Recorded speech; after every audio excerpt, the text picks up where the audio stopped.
নজর রাখবো পরবর্তী সংবাদে। বিনা প্রতিদ্বন্দ্বিতায় জয়ী হয়েছে বিজেপি প্রার্থী এবং এই নিয়ে আজকে সাংবাদিক সম্মেলন করা হয়েছে, যেখানে উপস্থিত ছিলেন স্থানীয় বিধায়ক ভগবান চন্দ্র দাস এবং সেই সঙ্গে বিজেপি প্রার্থী। কার্যত জানা গেছে যে কুমারঘাট কৃষি সমবায় সমিতি বাবিয়াছড়া বিধানসভার অন্তর্গত কোঅপারেটিভ প্যাক্স ভোটেই বিনা প্রতিদ্বন্দ্বিতায় জয়ী হয়েছে বিজেপি প্রার্থী। গোটা বিষয়কে কেন্দ্র করে বিধায়ক ভগবান দাস কি বক্তব্য রেখেছেন শুনুন। 15 তারিখে নমিনেশন সাবমিটের তারিখ ছিল এবং 28 তারিখে ভোট ছিল এবং ওই দিনই ফলাফল ঘোষণা করা হয়েছে।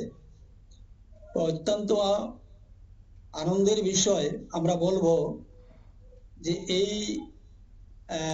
প্যাক্স নির্বাচনে ভারতীয় জনতা পার্টির পক্ষ থেকে বা এখানকার যারা এই সমবায় সমিতিতে যারা সদস্যগণ ছিলেন, 5 জন সদস্য একই প্যানেলের ওনারা ফর্ম তুলেছেন এবং অন্য কোনো দল বা অন্য কোনো কেউ ফর্ম তুলেননি।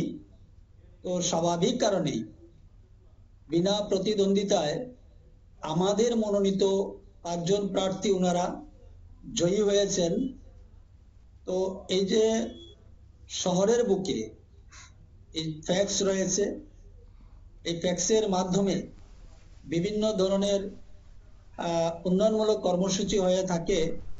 তো আমাদের ইচ্ছা এই প্যাক্সের মাধ্যমে এবং যারা এই নির্বাচনে জয়ী হয়েছেন, যথারীতি আমি যাদের নাম তুলে ধরছি, শ্রী মানিকলাল দেব উনি জয়ী হয়েছেন এবং এই কমিটির প্রেসিডেন্ট হয়েছেন।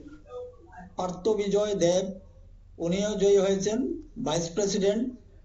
প্রণয় দত্ত মেম্বার, গৌরী দাস মেম্বার, মানসী দায়েব মেম্বার। এই 5 জনের কমিটি এখানে হয়েছে। তো আমি আশাবাদী এই কমিটি আগামী দিনে এই প্যাক্সের মাধ্যমে আরো উন্নতির দিকে এগিয়ে নিয়ে যাবে এবং আমাদেরও সেখানে চেষ্টা থাকবে। কারণ আপনারা শুনলেন বিধায়ক ভগবান চন্দ্র দাসের বক্তব্য এবং আজকে তিনি গোটা বিষয় তুলে ধরেছেন এবং কার্যত এই ভোটকে কেন্দ্র করে যারা জয়ী হয়েছেন বিনা প্রতিদ্বন্দ্বিতায় তাদেরকে শুভেচ্ছা জানিয়েছেন বিধায়ক ভগবান চন্দ্র দাস। নিয়ে নিচ্ছে ছোট একটি বিজ্ঞাপন বিরতির সঙ্গে থাকুন।